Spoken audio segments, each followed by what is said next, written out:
tai yra keistas, nesveikas, psichinis ligonis, toks, kuriam sunku yra adaptuotis visuomeniai, nors iš tikrųjų yra atvirkščiai. Žmogus, kuris gali negert, gali nerūkyti, gali nevartoti narkotikų, tai yra laisvas žmogus. Tokie žmonės yra rodomi kaip marginalai, radikalai, galit pasižiūrėti spaudoj.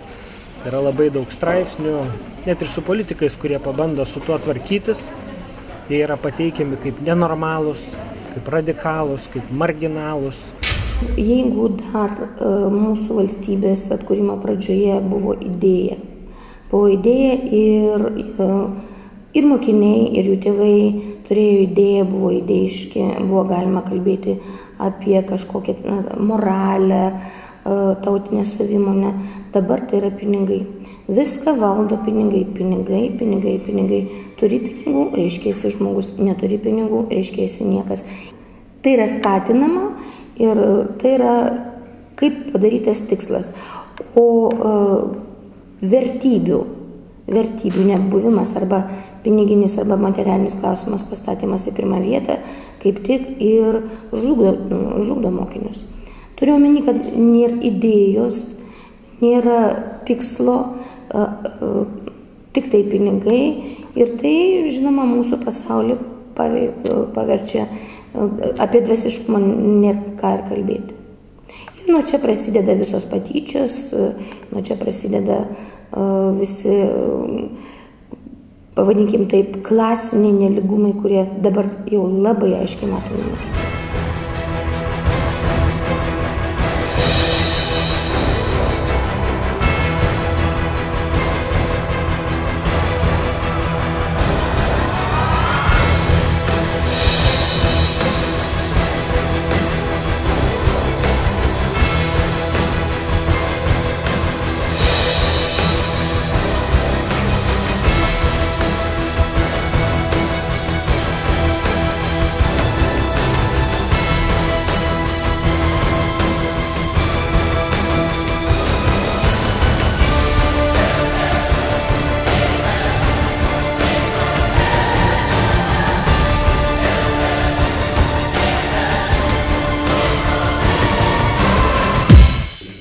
Jeigu dar grįžti šiek tiek prie socialinių mokslų ir kalbėti apie vadovėlius, norėčiau pateikti vieną pavyzdį.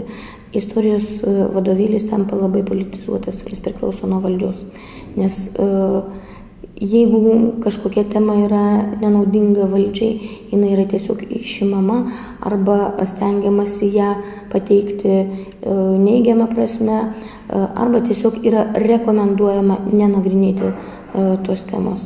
Na, tarkim, tokia tema kaip apie senovės Romą arba senovės Graikiją, tai kas dabar yra planuojama išimti šitas temas iš istorijos vadovėlio apskritai.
Išvaduokit mums rankas iš bejėgiškumo gniaužtų, nebenorim, kad bet kas šiandien mūsų širdis graužtų.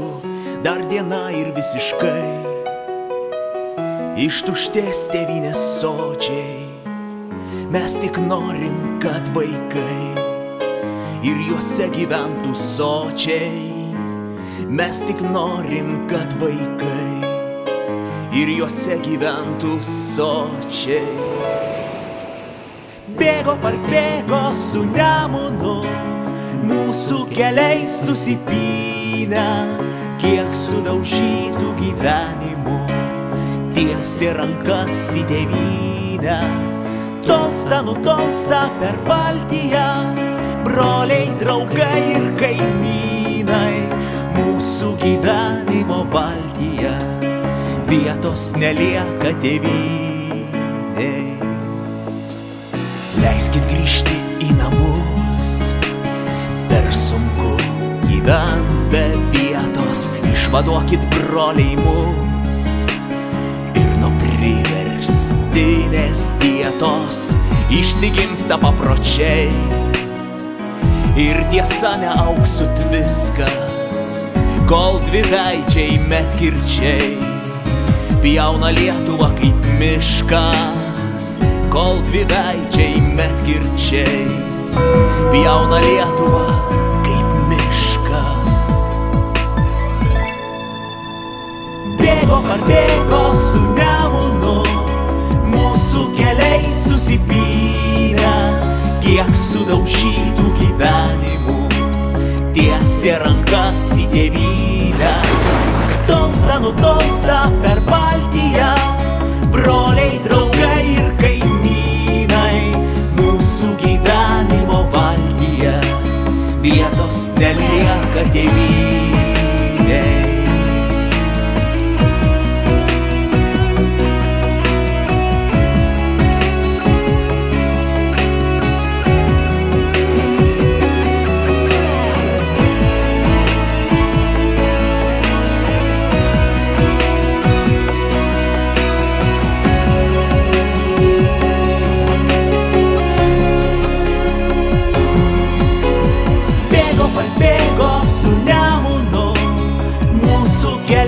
Susipynę, kiek sudaužytų gyvenimų, tiesė rankas į tėvynę.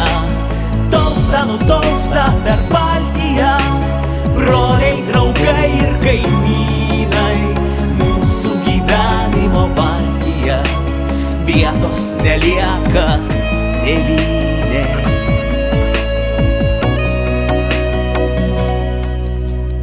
Išvaduokit mums rankas iš bejėgiškumo gniaužtų, nebenorim, kad bet kas šiandien mūsų širdis graužtų.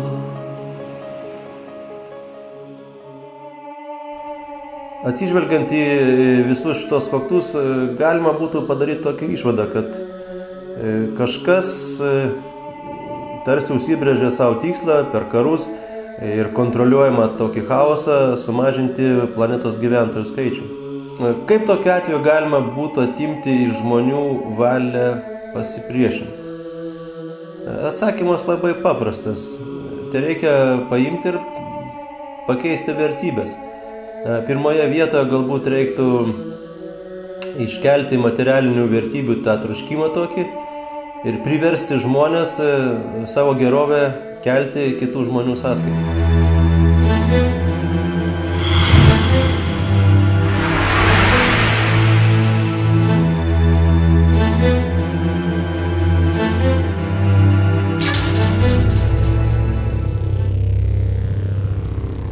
Pasaulyje esantis visuomenės modelis sukurtas naudojant technologiją, žinoma kaip žiurkių karalius. Šios technologijos tikslas – sugriauti socialinės konstrukcijos pamatus, sukurti susiskaldimo atmosferą, kada kiekvienas pats už save ir nėra supratimo draugas. Norint tai pasiekti, reikia sulaužyti dorovę, sulaužyti moralės principus, kada draugas išduoda draugą. Šitos technologijos esmę pakankamai tiksliai atspindi pavyzdys su žiurkėmis. Šie gyvūnai pasižymi nepaprastu gyvybiškumu, kurio pagrindas – socialinė vienybė. Žiurkės neįtikėtinai socialūs gyvūnai. Jos kartu eina į žygį, padeda viena kitai, jei yra galimybė gina, pasiema su savimi sužeistus. Žiurkės jaučiasi kaip vienas organizmas ir elgiasi kaip vienas organizmas. Jos greitai keičiasi informacija, perspėja viena kitą apie pavojų, keičiasi gynybos patirtimi. Tokiame elgesyje nėra individualios naudos. Gynybinis mechanizmas – tai įgimta savybė. Vienas iš pagrindinių kovos būdų su žiurkėmis – sugriauti jų gynybinį mechanizmą. Visko iš karto sugriauti negalima. Reikia griauti dalimis po truputį. Tam sudaromos sąlygos. Pagrindinė sąlyga – priversti žengti pirmą veiksmo žingsnį, kuris yra tabu. Daroma tokiu būdu. Imama didelė ir stipri žiurkė, ilgai marinama badu, o paskui jai į narvą įmetama ką tik užmušta žiurkė. Po kelių minučių apmąstymų jis suėda savo mirusį gentainį. Racionali logika pataria. Tai ne gentainis, tai maistas.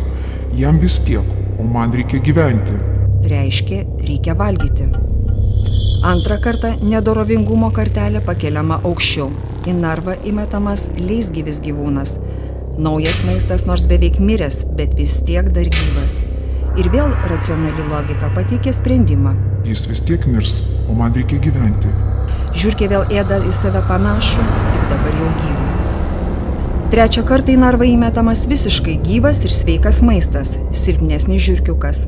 Stipriai žiurkė vėl įsijungia racionalios logikos algoritmas. Ėsti vis tiek nėra ką. Kas iš to, kad mes abi žūsime? Tegu išgyvena stipriausias. Stipriausias išlieka. Kiekvieną kartą priimti sprendimui žiurkiai reikėdavo vis mažiau laiko. Tuo metu negailestingumo lygis vis augo. Po kurio laiko žiurkė visiškai negalvojo. Ji savo gentainius pradėjo žiūrėti kaip į maistą. Įmetusi narvą naują žiurkę, to jau puldavo ir suėsdavo. Nuo to momento, kai ji nebegalvoja ėsti ar neėsti, žiurkės dorovė jau yra sulaužyta. Tada jie įleisdavo atgal į tą bendruomenę, iš kurios ji buvo paimta. Tai jau buvo ne ta žiurkė, kuri buvo anksčiau. Tai padaras be dorovės ženklų. Savo elgesį įgrįsdavo tik tai egoizmo logika. Aplinkiniai šito nežinojo. Jie priimdavo ją kaip savą ir pasitikėdavo. Labai greitai būtybė iš išorės panašiai tikrą žiurkę sumodavo. Kam kažkur ieškoti maisto, jei jis aplinkui šviežias ir šiltas? Racionali logika nustatydavo veiksmų pobūdį. Žiurkėdys išsirinkdavo nieko nenutuokiančią auką ir suėsdavo. Labai greitai jis suprasdavo, kad pats patikimiausias variantas – neatvirai pulti ir suėsti, o daryti tai paslapčia nuo bendruomenės. Kitą kartą ši žiurkė vienu ar kitu pretekstu nuviliodavo savo auką į nuošalią vietą ir ten ją suėsdavo. Kada žiurkių bendruomeniai nelikdavo abejonių, kad tarp jų apsigyveno vilkas avies kailyje, žiurkės palikdavo tą vietą. Be to išeidavo 100 atvejų 100.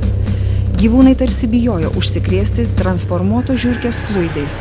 Jos bijojo tapti tokiomis pat.